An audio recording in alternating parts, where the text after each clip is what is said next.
Guten Tag, meine Freunde. Ich habe nur eine Sache zu sagen. Bitte, lassen die Clowns los!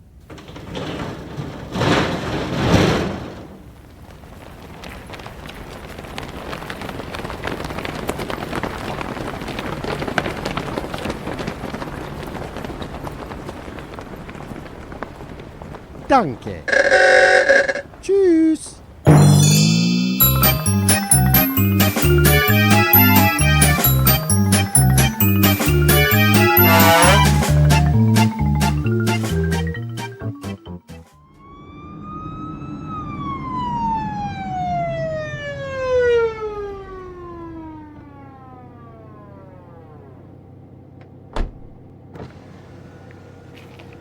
What is it, officer? Is something wrong? Alone in the car, are you, madam? Yes. May I see your driving licence, please? It's here somewhere. Is something wrong? I was only doing about 28 miles an hour. I swear... Just the driving licence, if you would. Oh, here it is. Thank you. I see you're 28 years old. Yes, 29 in June. So not a baby, then? No.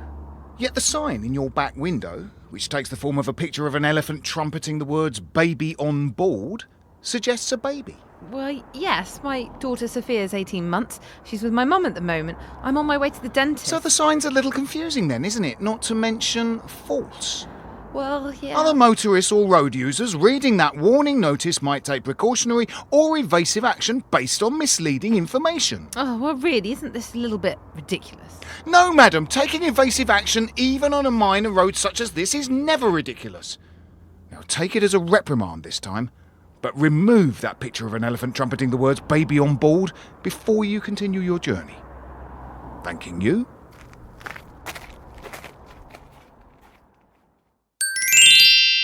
Release the clowns.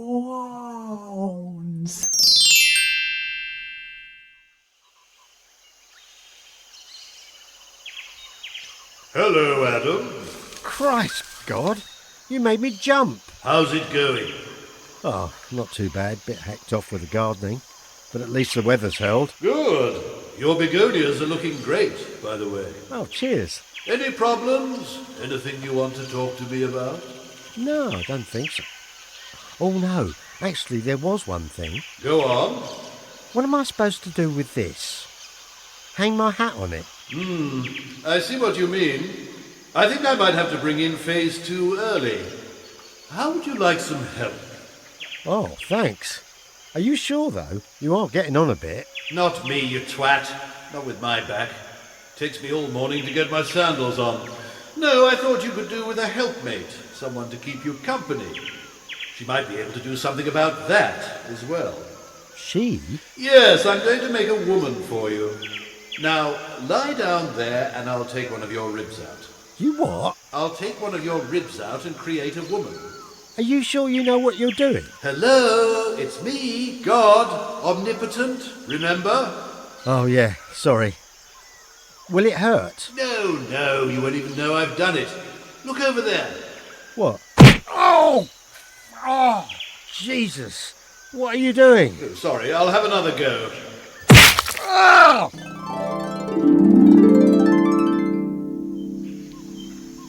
Oh!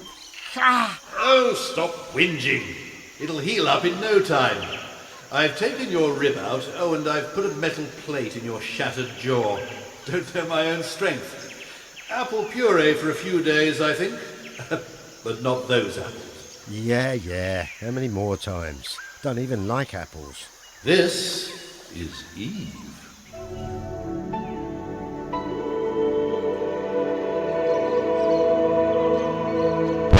Oh, no, not a gin. Oh, hello, love. Pleased to meet you. Hi. Lovely garden, by the way. You've got green fingers. Yeah, sorry about that. It's a design fault. I'm working on it, but I haven't had a day off for a week. I'll show you round.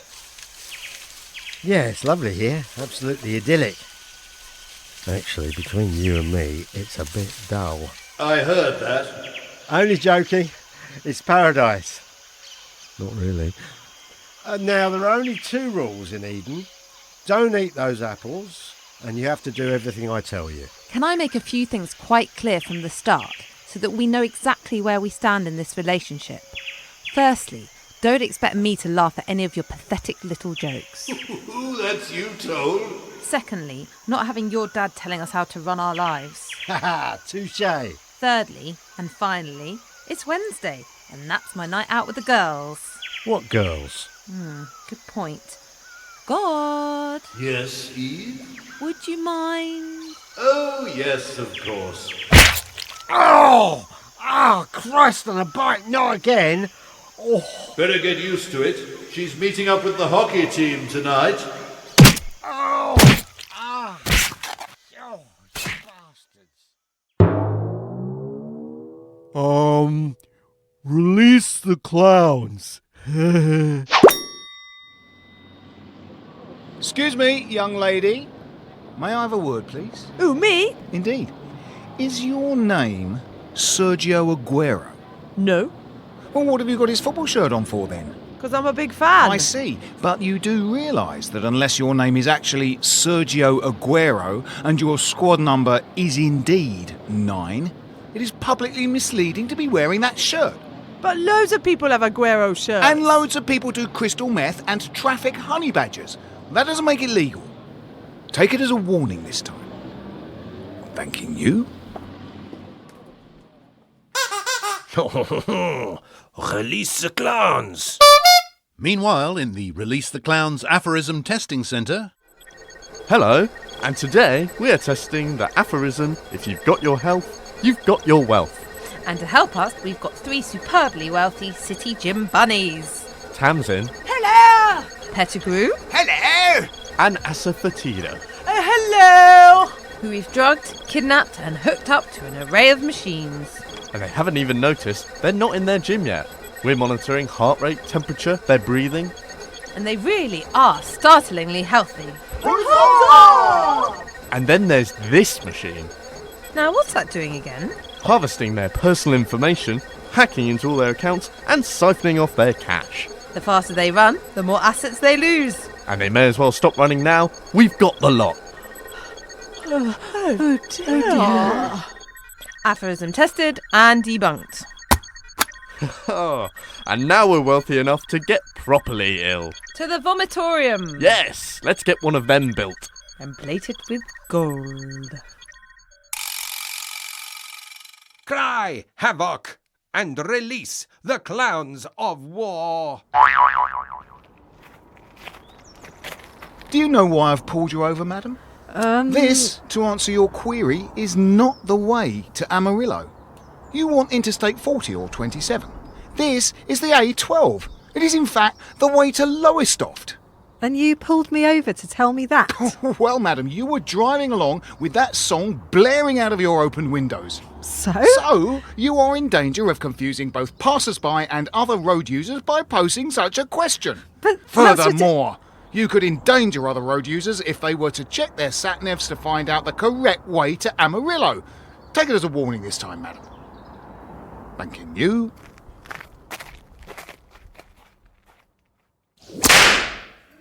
Wagons roll for Oklahoma. Release the clowns.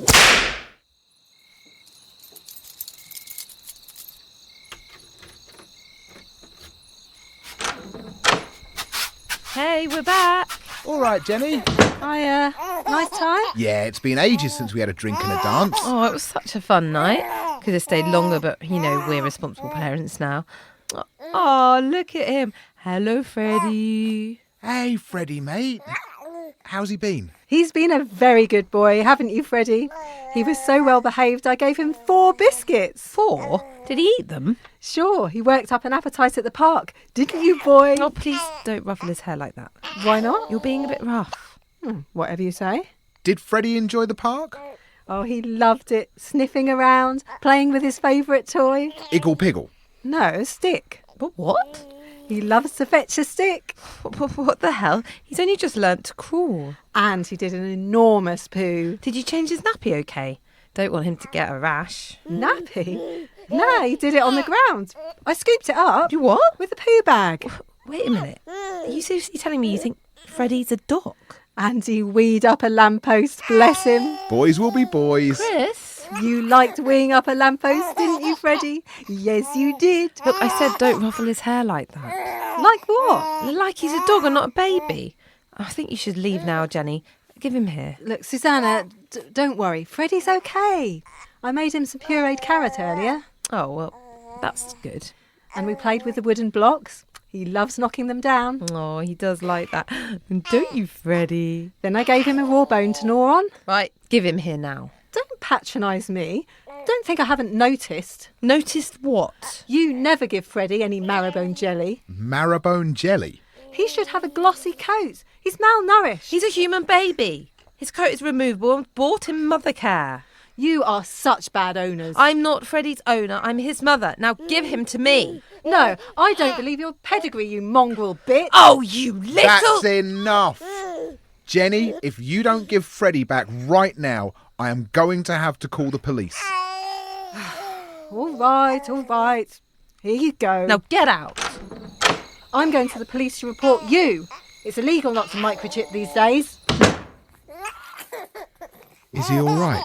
Yes, thankfully. I can't believe we left him alone with that awful woman. Well, it's all right now. There, Freddie. Let's get your collar on. Walkies!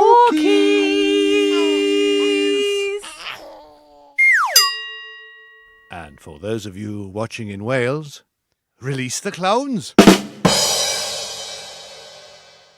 And now, Mafia nursery rhymes with Mad Joe Santini.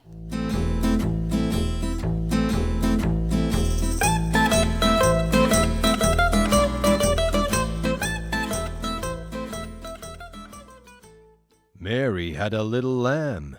Its fleece was white as snow.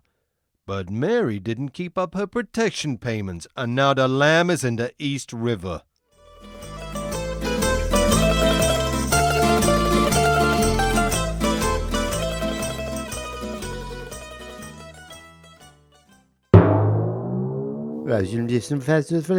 Release the clowns. And now, with more on these troubling developments, Hugh Edwards joins us from the Trafford Centre in Manchester. Hugh. Yes, good evening. This is Chris O'Keefe, live and on the scene. Chris the intern.